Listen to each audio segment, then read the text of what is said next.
Hey, everybody, and welcome back to the Buffalo Giants. podcast.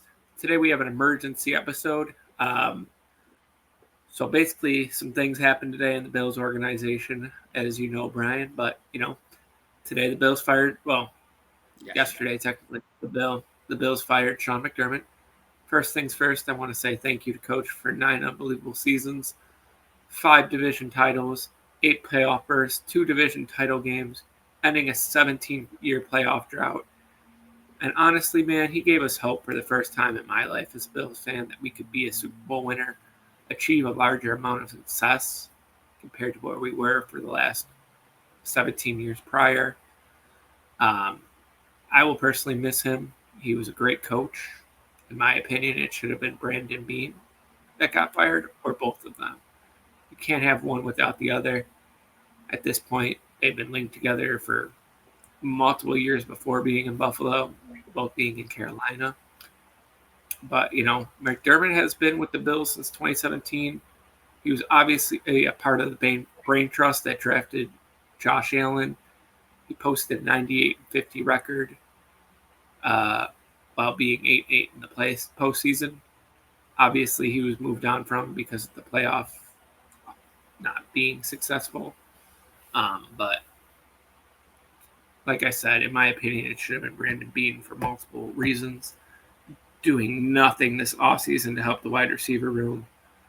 Then you have the tumultuous trade deadline where we could have had Jalen Waddle if we just gave him a 2026 pick.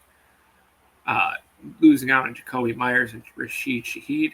Look at what they did in the playoffs. Look at what Rashid Shaheed did on Sunday. Like, there's just so many reasons.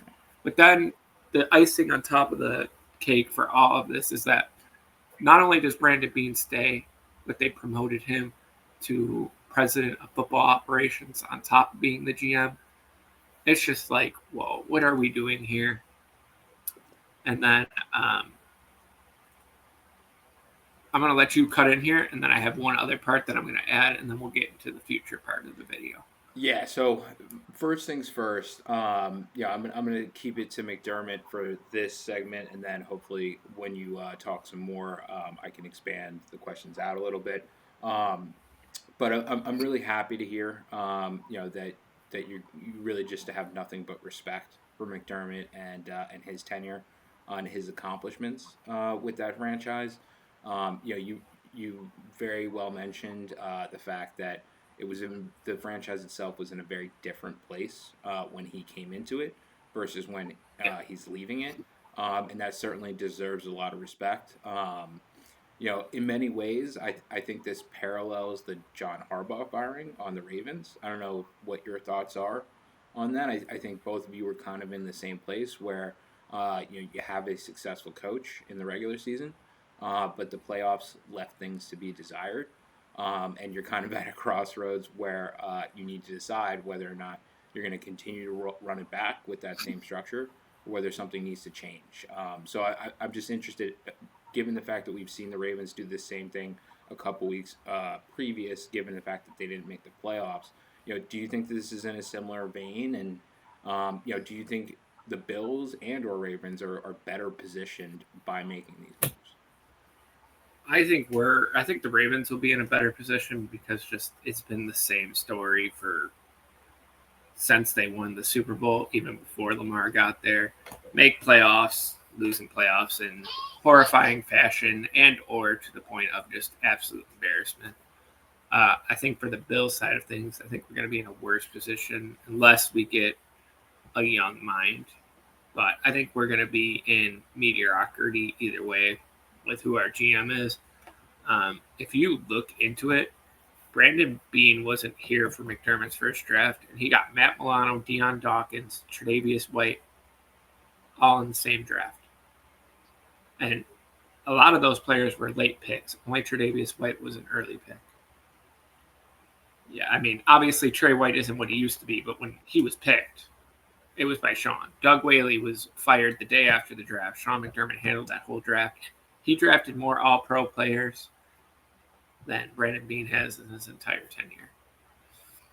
I mean, he's pretty much living off drafting Josh Allen and James Cook at this point.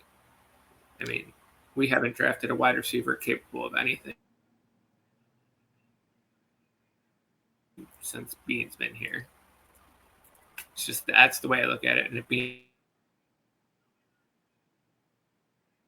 dark times. But we also have Josh Allen, so we'll see. Yeah, I mean, just really quickly, you spoke about how the Ravens, you expect them to be a little bit more optimistic as a result of their coaching change. Bills, you expect them to be a little bit worse off. But just to get back to kind of the motivation for both teams, do you think it is literally the same thing, just different locations in the sense that both these coaches, relatively successful in the regular season, but just can't seem to get the team ready for their playoffs and ultimately exit as a result? To different degrees, yes. Like, obviously, the Ravens have done nothing compared to the Bills in the playoffs. The Ravens have won three playoff games with Lamar Jackson. The Bills have at least won 8. Josh Allen, unfortunately, have lost 8, but they have been there at the final part every year, besides the Super Bowl. So, no, to a degree, but yes, they both needed to move on for the betterment of hopefully their projects of where they want to be. But, the grass isn't always greener on the other side, and we'll have to wait and see what happens. Before I turn it over to you for that last segment, what you just described to me, I think, is more of an analysis of a snapshot during the window of McDermott rather than the full picture of Harbaugh. And I'd like for you just to comment on kind of like the zoomed out outlook of Harbaugh's tenure. Obviously, that includes a Super Bowl win. So, there is, I guess it's more recency biased, that lack of playoff success and things like that. I just wanted you to comment on, let's say the roles were reversed. Let's say the Ravens were firing McDermott and the Bills were firing Harbaugh. Would you believe that maybe more affinity should have been extended or whatnot? Or if you are of the opinion that the firing needed to happen, give me just like it all boils down to one thing, whether that's the lack of recent playoff success. It blows down to the last couple of years of the playoffs. Neither coach got the job done, and it needs to be moved on from. Fair enough. Well, why don't you go ahead and continue with your next segment? I'm certainly going to continue to have questions for you, so go ahead and shoot it back to me when you're ready. So, moving on forward, I want to explore the best coaching candidates and project the next head coach of the Buffalo Bills and give off my best opinions and worst opinions on who and what should happen.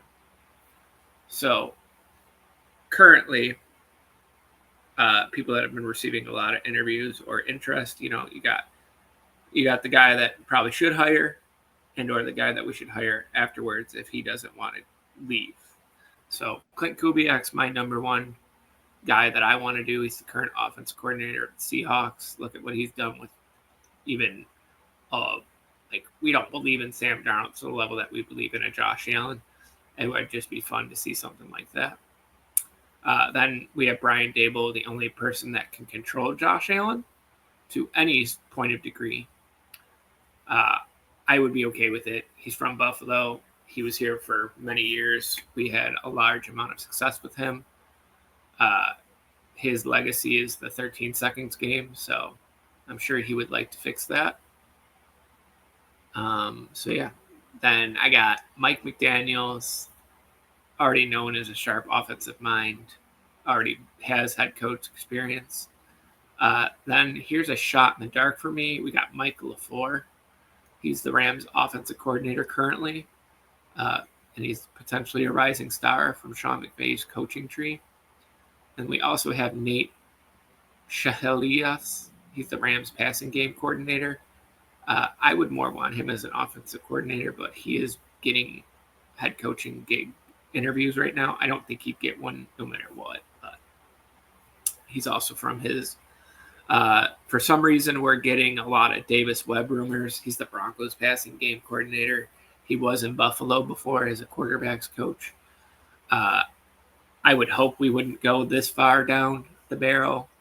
But then I have two guys that I'm okay with the idea. We got Cliff Kingsbury, and then We also have JC Diano. He's for the Chargers defensive coordinator. He had a really solid season.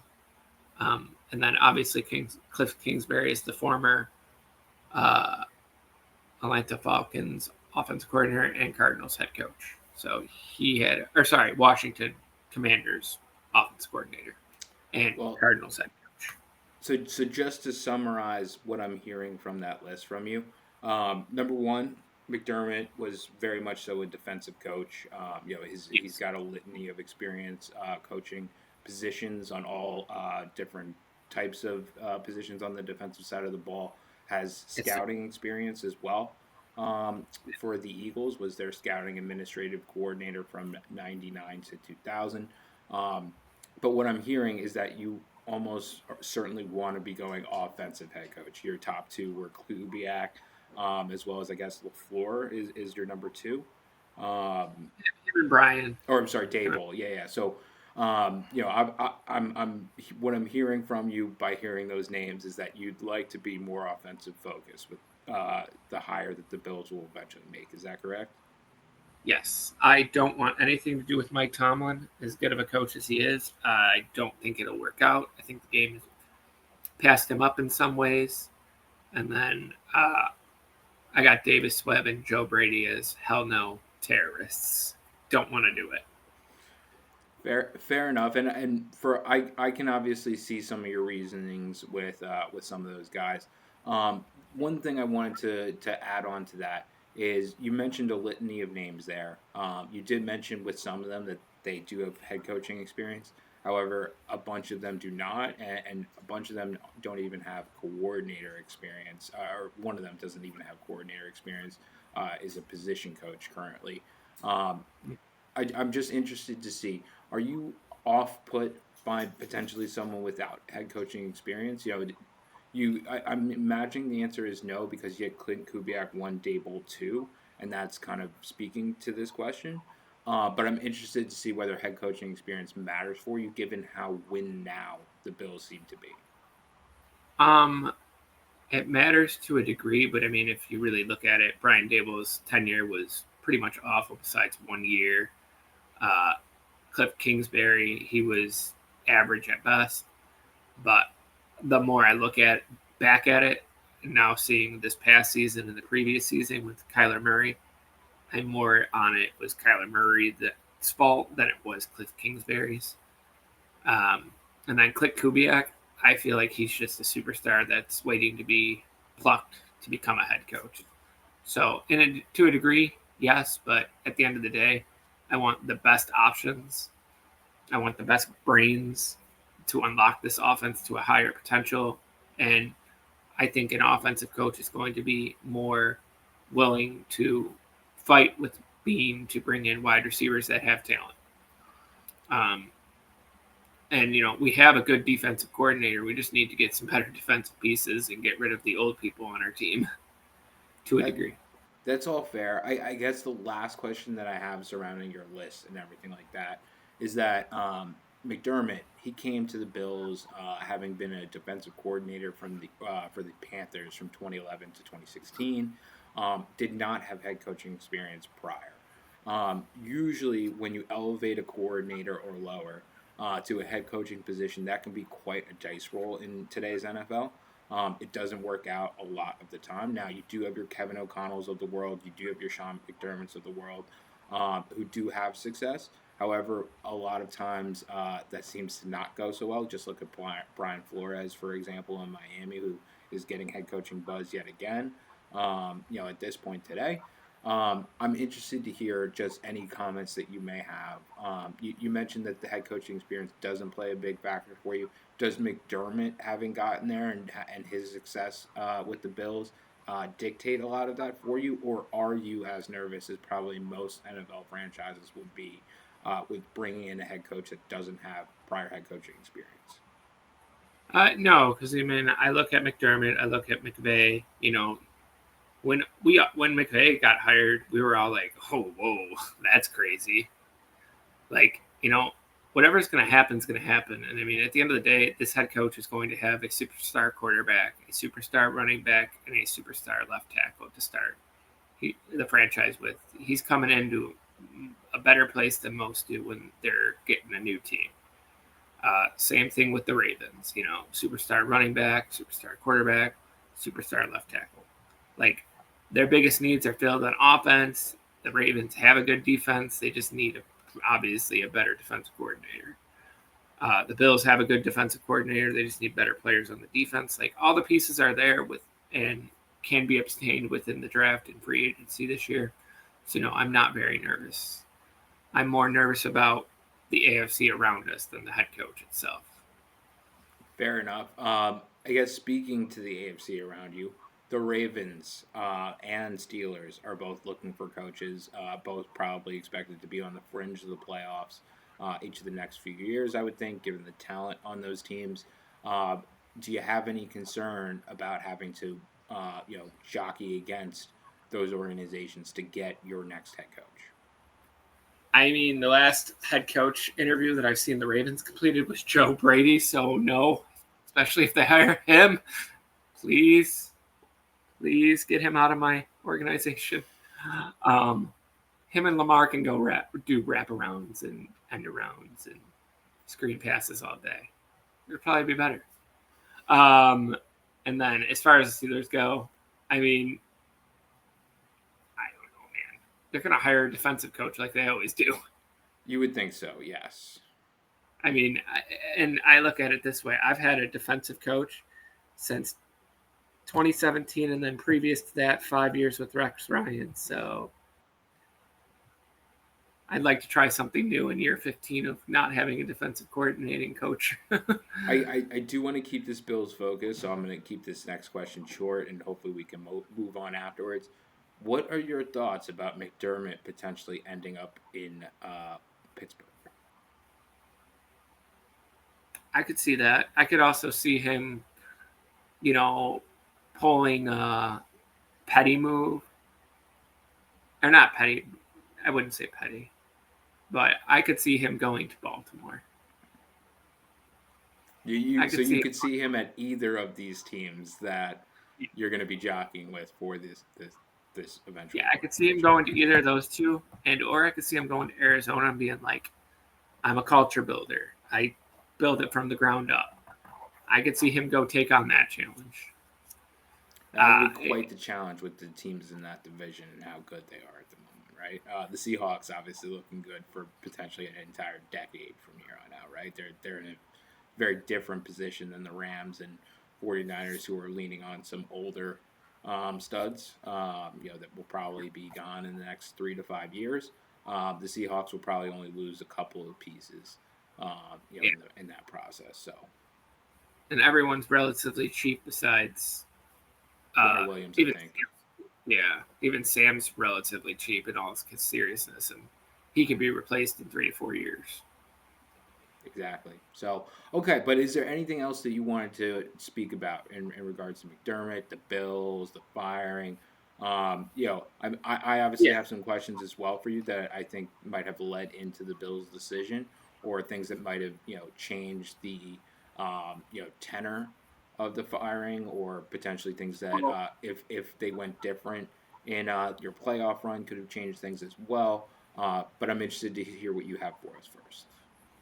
I honestly think he was getting fired unless he won a Super Bowl this year. Since the trade deadline, things have been weird feeling in Buffalo between the two, the coach and the GM. I've never seen Sean speak out against any decision that's made by the Bills, especially when we did the whole Darius Slay thing and we dropped that other cornerback, and Sean was very upset. He was like, he like publicly, I wouldn't say mocked it, but he called it out for sure. And then, calling the Buffalo News to complain about the catch that wasn't a catch, was a catch in my opinion.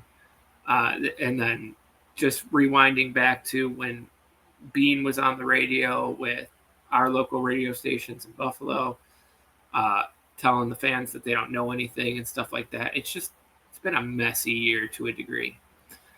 Um, and it also can't all be about winning AFC titles. It has to be more. It has to be championships.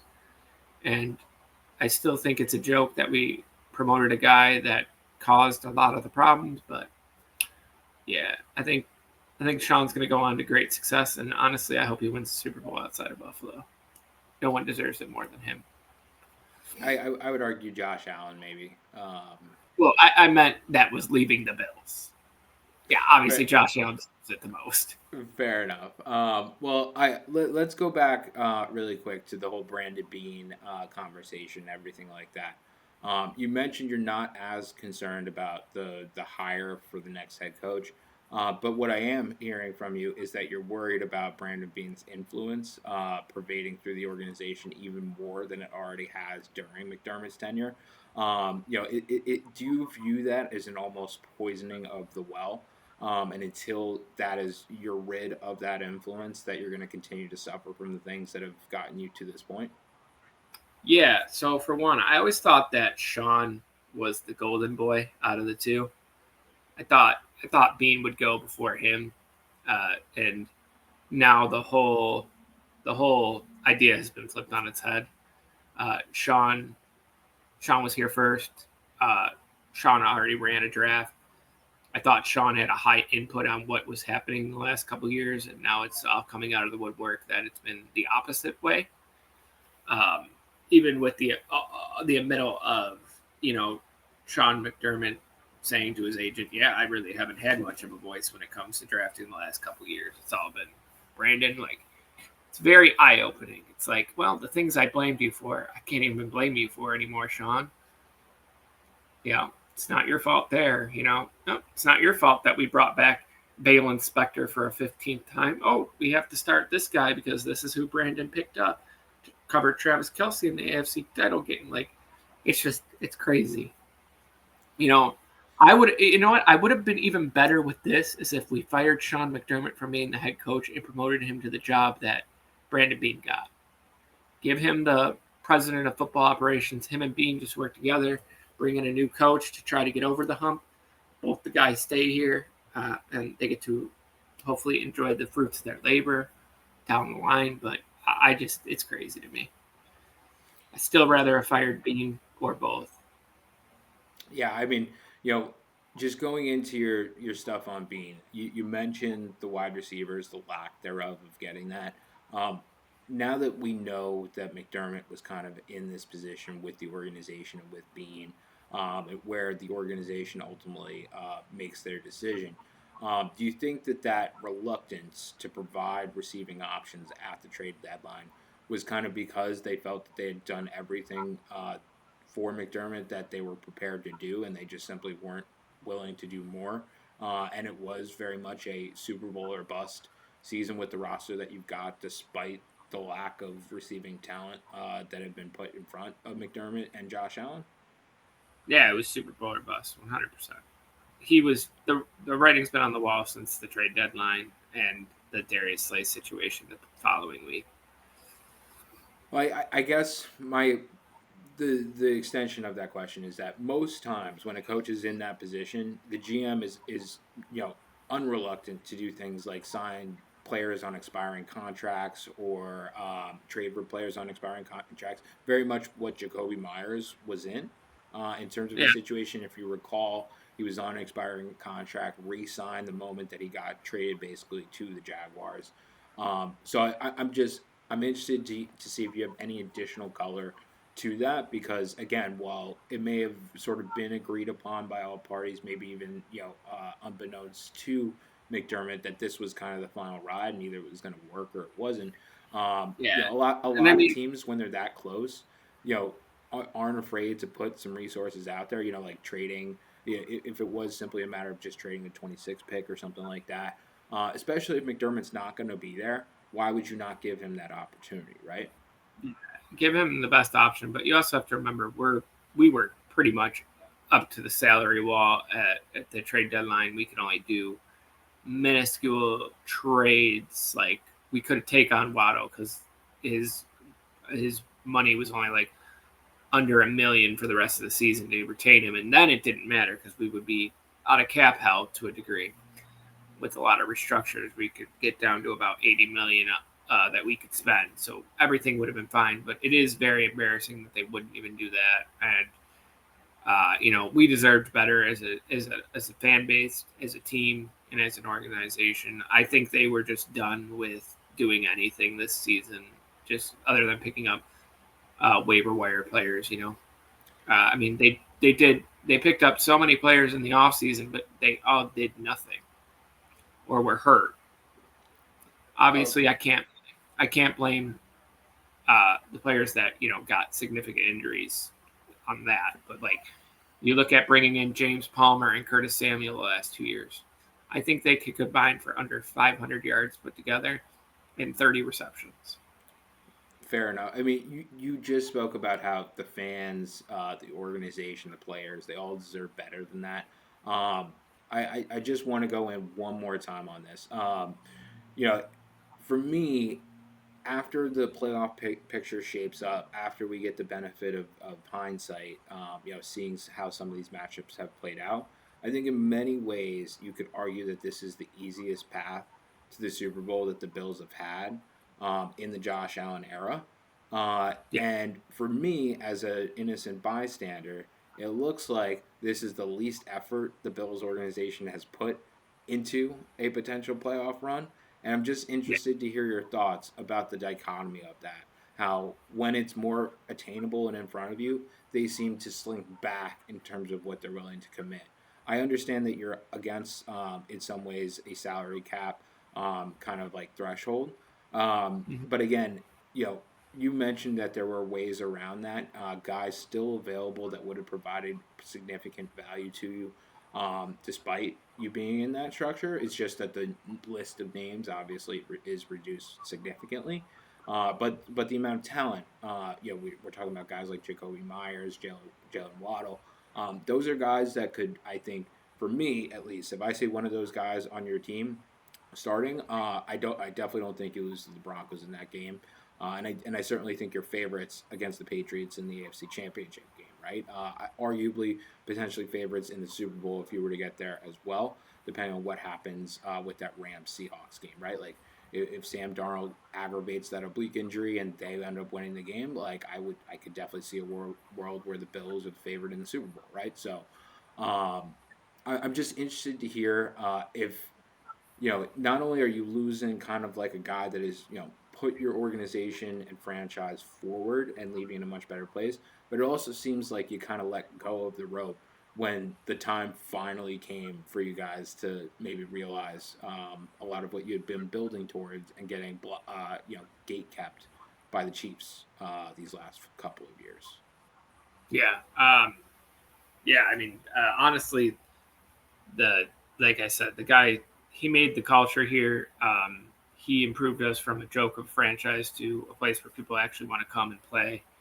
And obviously, there's going to be a lot of work to do this offseason to make us still like that. Obviously, having a quarterback like Josh Allen helps, but we have to get rid of all the distractions before free agency even starts, have all the questions answered, and know what the plan is of attack, and just be honest with the media, with the fans, and the players in the locker room that are there every day working.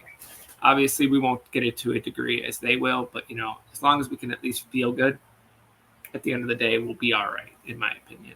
It's just there's got to be some honesty, and there's a lot of questions that need to be answered by Brandon Beane for all of this when he has a press conference, whenever he does.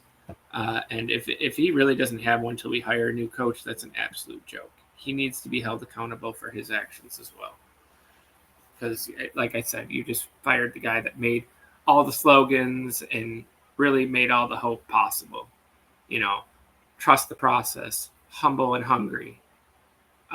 Just all of that. Those were beautiful sayings. Super Bowl caliber.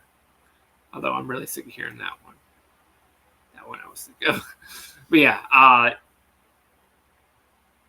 to be frank with you, whatever happens is going to happen, but hopefully we get the best result that we can. I think you're right. I think they gave up. They gave up doing much this season.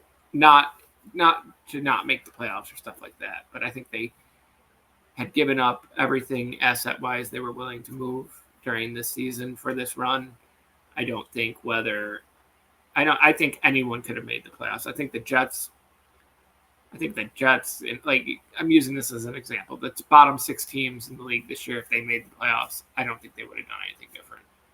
I think this was the roster that they were going to have, and that was it. I think at the end of the day, they thought they had enough.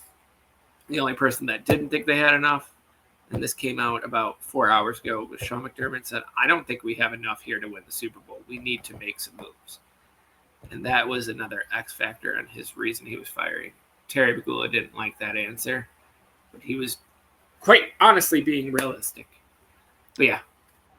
Yeah, this next question, I'm gonna put it to you in a way where it allows me to get your response to this. I imagine it's not going to be a very happy topic to cover for you. But I've been seeing rumblings and discussions about it in the national media, and so I wanted to just get your thoughts on it. Since the Bills lost and since this Sean McDermott firing, I've seen a number of different outlets and people talking about how ultimately Sean McDermott's firing can be traced back to Josh Allen. I think that that's largely ridiculous. But when they make arguments like the first interception and the second turnover in those Broncos games, in some ways, I think that Josh Allen, given who he is, where he's at this point in his career, probably is better than that. And so he does need to take some accountability for that. But I'm just interested to see, as a Bills fan, as someone who watches the team regularly, basically every minute of every game, and knows kind of the structure as well, and what schematically you're trying to do on both sides of the ball. Is that something that you will even give any air to? Or do you think that, Josh Allen, as probably most people do, does more than what he's asked to do within the structure? Everyone is human, and what we see is probably a combination of all of those things. I think Josh Allen is under duress at this point for the wrong reason. I don't think he'd get the coach fired. He loves Sean. Sean was at his dang wedding. Like, he's been a part of his life since he was a young, spry chicken in the NFL until just now. He's been with him this entire journey. I don't think he would ever force it to happen. Do I think that he could have given input and insight towards it? Absolutely. But I would never think that he straight up said it's me or Sean, it's me or Brandon. Like that's not something that he would do. He trusts everyone in the building. He's about sincerity and consistency, and he's been very honest over the years. He has defended Sean multiple times. He has defended anyone in that locker room. And he puts all the blame on himself at the end of the day. He doesn't go out there and blame other people. There were players crying about how he felt after the game. So, no, he was not the reason this happened. That's absolutely fair. Yeah, I mean, I largely agree with you on that front. I think most of what the argument is made by those individuals trying to communicate that message is really just that Josh Allen, if we're going to call him the best quarterback in the league when healthy, or best one of two, that he has to take accountability for things like this. But I think it's a very fine line between Josh Allen taking accountability for things that are his fault, and kind of things that are put into his lap, whether based on lack of wide receiving options, inability for receiving options to get open, whether that be as a result of talent and or scheme, both of those types of things. So I just wanted to get your opinion on that. Really, I expected you to dispel a lot of what's being talked about in that arena, and you did. The only thing else I'll say on that is I don't think they fire McDermott without Josh's permission to a certain degree, but I don't think he was like, yeah, fire him. He probably said, whatever you guys think is right to do. Obviously, I love Coach McDermott, but I'm not going to stop you guys from running this football team. I'm not the owner. I'm not the GM. Last question on this one, and again, this is something personal. I'm not trying to make any takes or claim that I know any inside information with this question. But do you think the locker room was as emotional as it was because they knew Sean McDermott was getting fired as a result of that loss?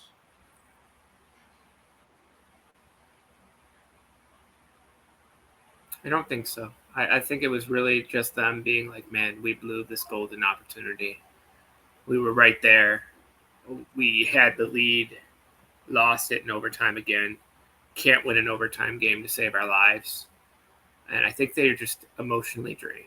I think something had to change no matter what. This team is broken. I agree with you on that front. Yeah, the question is really just, is it that disappointment of losing and the prospect of having that, yeah, I would or say is it coupled with knowing that you're going to have the coach fired, potentially dysfunction next year, which may hamper your ability to get as far or farther in the playoffs. Obviously, I don't think there's any way that they knew the coach was being fired, because the way that the players were shocked on Monday morning, no, I don't think so. Okay. The only really reason I'm asking that question is because I have to imagine the players were listening and watching at the trade deadline, seeing that the organization was doing nothing to try and reinforce the wide receiver room. And certainly, if I were a Bills player and I had that good of a quarterback and the best pass defense in the league, I would be wondering why they're not trying to go for it. For me, it's no kind of like mystery that winning championships are they're hard to do, and they don't happen very often. And so when you're in position to do so, you really should be throwing the kitchen sink at it. That's at least the way that I think about it. I assume that most people are the same way, because they look at the mountain and they see the top of it and they know how difficult that is to get to. But I imagine that just the way that I watch the Bills operate, it's almost like they said, "Oh, that's the mountain. We'll get to it eventually." There's no rush here, and I personally don't understand that. If I was a player for the Bills, I would be asking whether the ownership had the same goals as the players, as the coaching staff, as the fan base, because it's very obvious that Bills Mafia is craving a championship. I think that's probably one of the most awesome parts about the Bills franchise and this rise over the last few years. Obviously, you've given us Josh Allen and showed us what he's like, but you've also really kind of showed us Bills Mafia in a mainstream way, and allowed all of us to feel relatable to you, and those of us who may not have a dog in the fight to maybe root for you in some ways when it doesn't negatively affect us, right? So we're everyone's favorite team when their team's not around anymore. If you're a Patriots and Chiefs or Ravens fan base. Hey, you better put an asterisk on that. I think Panthers and Bears fans, or the Panthers and Bears will certainly have some bandwagoners as well. True. Oh, thanks for reminding me about that. It was not a good weekend for me. Football, buddy. Although, all right, I got that one game right. That you did. About that. We will get to that in our review episode of the week. It was not either of our best weeks, so we'll hold our hand up and take the accountability when it comes time to take the L's. That's right. But James, anything else here on the McDermott firing, the Bills looking forward before we wrap up here?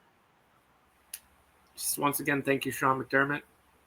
You've been all of our Bills father the last 9 years, so it's sad to see you go, but best of luck anywhere else, and go whatever team that is, unless it somehow ends up being a team I hate. If you're the coach of the Ravens, sorry, buddy, we don't talk anymore. Exactly right. Well, with that, we will wrap today's video. We will be back tonight to be filming the review video. That may ultimately go up tomorrow, so keep an eye out for that one. But we wish you a great rest of your Monday or Tuesday, and hope to see you on Thursday of this week for the review video. Yep. Thank you. Go Bills. God bless.